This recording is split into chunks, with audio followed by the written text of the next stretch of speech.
দৃষ্টিতে কিছু নাম আছে যেগুলো রাখা নিষেধ। সেগুলো কোন কোন নাম? নাম্বার 1, যে সমস্ত নাম এর অর্থের ভিতরে মন্দ দিক আছে। যেমন কোনো সন্তান নাম রাখবেন আপনি শয়তান, নাউজুবিল্লাহ। কোনার নাম রাখবেন কল্প, কুকুর, অথবা কোনার নাম রাখলেন খিনজির। খিনজির নামও রাখছে কে জানি, আমি একবার শুনছি যে কোরআনে আল্লাহ খিনজির শব্দ উল্লেখ করছেন। খিনজির মানে শুকর, তো ছেলের নাম বা মেয়ের নাম রেখে দিয়েছে খিনজির। বলে যে আপনি এই নাম কোথেকে রাখলেন, কেন রাখলেন? বলে যে কোরআনে পাইছি। তো কোরআনে পাইলে কি আপনি রাখবেন নাকি? কোরআনে তো ফেরাউনও আছে, সেজন্য আপনি ফেরাউন নাম রাখবেন না। অতএব খারাপ অর্থ বহন করে এরকম কোনো নাম রাখা উচিত না। দ্বিতীয়ত, যেই নামের অর্থের ভিতরে শিরক আছে অথবা ইসলামী আকীদার সাথে সাংঘর্ষিক যে নামের অর্থ, সেরকম নাম শিশুর জন্য নির্বাচন করা যাবে না।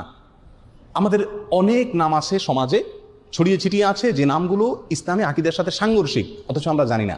যে নামগুলোর অর্থের ভেতরে শিরকি অর্থ লুকায়িত আছে, অথচ আমরা জানি না। সেরকম কিছু নাম আমরা আজকে আপনাদেরকে বলছি। নাম্বার 1, আব্দুল নবী। এই নামে আমাদের দেশে কিন্তু কোনো কোনো লোকের নাম আছে। আব্দুল নবী মানে হলো নবীর গোলাম। কোনো মানুষ কি নবীর গোলাম হয়? গোলাম তো শুধু আল্লাহর। তাহলে এটা শিরকি নাম। এই নামের অর্থের ভিতরে কি আছে? শিরক আছে। এরকম নাম থাকলে সেটা পরিবর্তন করতে হবে। অনেকে নাম রাখেন আব্দুল আলী।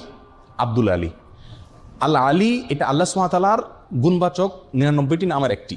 সেই হিসাবে আপনি রাখতে পারেন। আলী মানে হলো উঁচু, মহান, আল্লাহর গোলাম। আলী আল্লাহ তাআলার গুণবাচক নাম, সেই হিসাবে আব্দুল আলী ঠিক আছে। কিন্তু সাধারণত আমাদের সমাজে আলী রাদিয়াল্লাহু তাআলা আনহুর নামে এই ধরনের নাম রাখা হয়ে থাকে।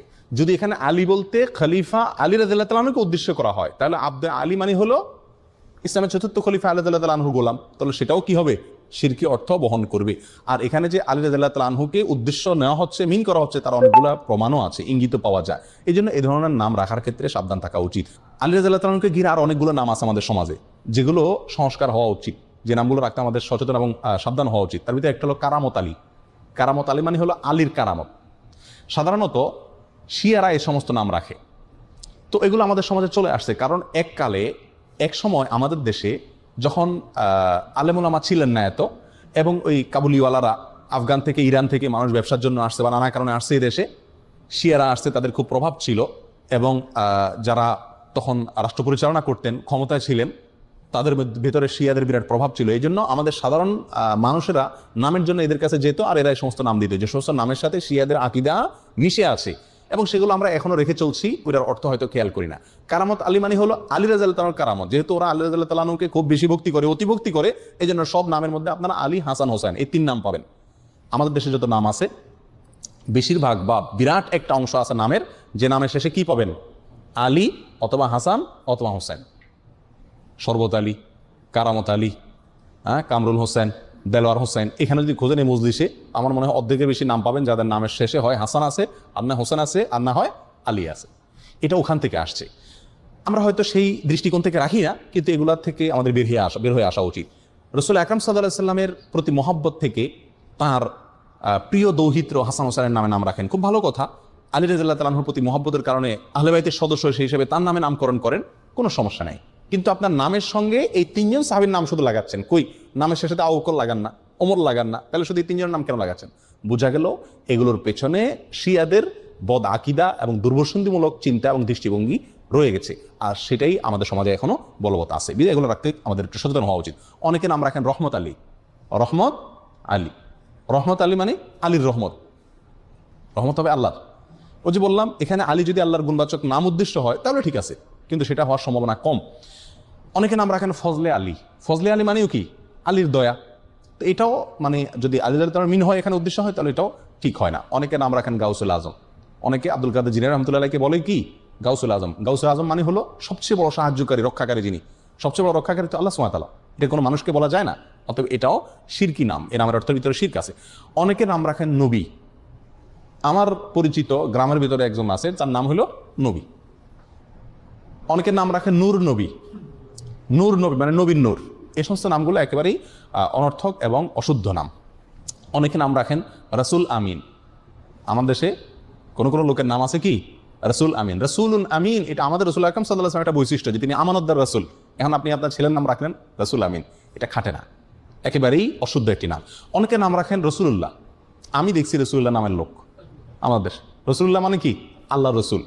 তো কিভাবে আল্লাহ রসুল হলো? এটা তো একেবারেই অশুদ্ধ একটা নাম। কথা বুঝে আসছে? অনুরূপভাবে আরেকটা অশুদ্ধ নাম আছে আব্দুস সুবহান। অনেক আলেমের নামও পাওয়া যায় আব্দুস সুবহান। আব্দুস সুবহান এই নামটাও ঠিক না। কেন ঠিক না? কারণ আব্দুন যোগ করে নাম রাখা যাবে আল্লাহর ৯৯টা নামের শুরুতে। আল্লাহর ৯৯টি গুণবাচক নামের শুরুতে আব্দুন যোগ করে আপনি কি করতে হবে? রাখতে হবে। কারণ আল্লাহর নামগুলো নির্ধারিত। আল্লাহর জন্য কোনো মন গড়া নাম আপনি আমি নির্ধারণ করার সুযোগ নাই। সুবহান নামে আল্লাহর কোনো গুণবাচক নাম নাই। সুবহান শব্দের অর্থ হলো পবিত্রতা বর্ণনা করা। তো পবিত্রতা বর্ণনা করার গোলাম এটা কোনো নাম হতে পারে না, এবং এটাকে যত রকম ব্যাখ্যাই করা হোক না কেন এটা কোনো অবস্থাতে টিকে না এবং শুদ্ধ হয় না। বিধায় আব্দুস সুবহান নামটাও সঠিক না। ওই যে বললাম আব্দুন যোগ করে নাম রাখতে পারবেন কোনগুলো? যেগুলো শেষে আল্লাহ ৯৯ নামের কোনো একটা যুক্ত আছে সেগুলো রাখতে পারবেন শুধুমাত্র। অতএব আব্দুস সুবহান যেহেতু আল্লাহ কোন গুণবাচক নাম না, অতএব আব্দুস সুবহান নামটা কি না? সঠিক না। আরেকটা নাম আছে জিল্লুর রহমান। বহু লোকের নাম পাওয়া যায় আমাদের দেশে। আমাদের প্রয়াত প্রেসিডেন্টের নাম ছিল জিল্লুর রহমান। জিল্লুর রহমান, জিল্লুন শব্দের অর্থ হলো ছায়া। জিল্লুর রহমানের অর্থ হয় আল্লাহর ছায়া। তো আল্লাহর ছায়া আছে এটা আপনি কোথায় পাইছেন? কোরআন হাদিসে কোথাও আল্লাহর ছায়া আছে এরকম কোনো কথা আমরা পাইনি। অতএব এই নামটাও সঠিক না। যদি কেউ এই উদ্দেশ্যে রাখে যেখানে আল্লাহর ছায়া বলতে আল্লাহ দয়া অনুগ্রহ বোঝানো হচ্ছে, তাহলে সেটাও রাখা যাবে কিনা সেটা ব্যাখ্যা সাপেক্ষ বিষয়, আমার মনে হয় না। বিধায় এই জিল্লুর রহমান এই নামটাও অ্যাভয়েড করা উচিত। অনেকে নাম রাখে আবুল বাশার, হাস্যকর একটা নাম। আবুল বাশার নামের অর্থ জানেন? আবুল বাশার মানে হলো, বাশার মানে মানুষ, মানুষ জাতিকে বলা হয়, গোটা মানুষ জাতি, মানব জাতিকে বলা হয় বাশার। আর আবুল বাশার মানে হলো গোটা মানব জাতির পিতা। এটা তো আদম আলাইহিসসালাম। আবুল বাশার কে? আদম আলাইহিসসালাম। এখন আপনি আপনার ছেলের নাম রাখছেন আবুল বাশার, এখনো একটা ছেলেই জন্ম দিতে পারে না, সে কিভাবে গোটা মানব জাতির পিতা হয়? অতএব এটাও ভুল নাম। অনুরূপভাবে নামের ক্ষেত্রে আরেকটা ভুল আছে, সেটা হলো অনেক সাহাবীদের নাম এবং টাইটেল উপাধি যেটা, এই দুইটাকে একসাথ করে আমরা নাম রাখি, এটা চরম ভুল। যেমন ওমর ফারুক, বহু লোকের নাম আছে না? ওমর একজন সাহাবীর নাম, ইসলামের দ্বিতীয় খলিফার নাম। আপনি ওনার প্রতি মহব্বত রেখে, ওনার প্রতি মহব্বতের কারণে আপনার ছেলের নাম ওমর রাখলেন, একটা শিশুর নাম ওমর রাখলেন, ঠিক আছে রাখেন, কিন্তু তার নাম ওমর ফারুক রাখা ঠিক না। আবু বকর রাদিয়াল্লাহু তাআলার প্রতি মহব্বতের কারণে আপনি আপনার একটা শিশুর নাম রাখলেন আবু বকর, রাখেন, সমস্যা নেই, কিন্তু আবু বকর সিদ্দিক হয় না। কারণ সিদ্দিক এটা ওনার টাইটেল, এটা পৃথিবীতে আর কোনো আবু বকরের সাথে যুক্ত হবে না। আপনি ওসমান রাখলেন, সাথে গনি রাখেন। আমাদের দেশে বেশিরভাগ লোক দেখেন না, ওসমান রাখলে অবশ্যই সাথে কি আছে? গনি আছে। না ভাই, ওসমান রাখলে আর গনি রাখবেন না। কারণ ওসমান রাদিয়াল্লাহু তাআলার মহব্বত আপনি ওসমান রাখছেন ঠিক আছে, কিন্তু গনি মানে ধনী, এটা ওনার উপাধি, এটা আর কারোর সাথে যুক্ত হবে না। কথা বোঝা যাচ্ছে? আবু আইয়ুব একজন সাহাবী, যিনি হিজরতকারী সাহাবীদেরকে অনেক নুসরত করছেন, সাহায্য করছেন, এই জন্য ওনার নাম হয়ে গেছে আবু আইয়ুব আনসারী। উনি আনসার ছিলেন সেজন্য। এখন আপনি আপনার ছেলের নাম রাখলেন আবু আইয়ুব আনসারী, সে আনসার কবে হলো? কথা বোঝা যাচ্ছে? অনুরূপভাবে বহু সাহাবা ইকরামের বিশেষ বিশেষ কিছু টাইটেল আছে, এই টাইটেলগুলো কারণ নাম হতে পারে না। আমি যদি একটা এক্সাম্পল দিই বিষয়টা পরিষ্কার হবে। যেমন মোহাম্মদ, এ নামে নাম রাখা যায় কি যায় না? মোহাম্মদ নাম রাখা যাবে, সহিহ মুসলিম হাদিসে আসছে। এখন আপনি যদি মোহাম্মদ সাল্লাল্লাহু আলাইহি সাল্লামের যে একটা টাইটেল ছিল, নামের পর একটা টাইটেল, সেটা কি? মুহাম্মাদুর রাসূলুল্লাহ। এখন আপনি যদি আপনার সন্তানের নাম রাখেন মোহাম্মদ রাসূলুল্লাহ, খাটবে? এই আপনার সন্তান কি আল্লাহ রসুল মোহাম্মদ? না, এটা তো অন্য মোহাম্মদ। আরও সহজ হবে, পরিষ্কার হবে আমাদের দেশের এক্সাম্পল দিলে।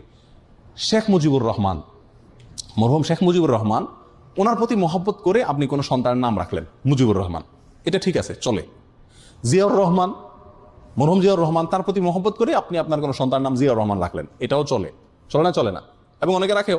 আপনি যদি রাখেন বঙ্গবন্ধু শেখ মুজিবুর রহমান, তাহলে নামটা কি শুদ্ধ হবে? আপনি যদি প্রেসিডেন্ট জিয়াউর রহমান রাখেন, এটা শুদ্ধ হবে? আপনি যদি বেগম খালেদা জিয়া রাখেন, শুদ্ধ হবে?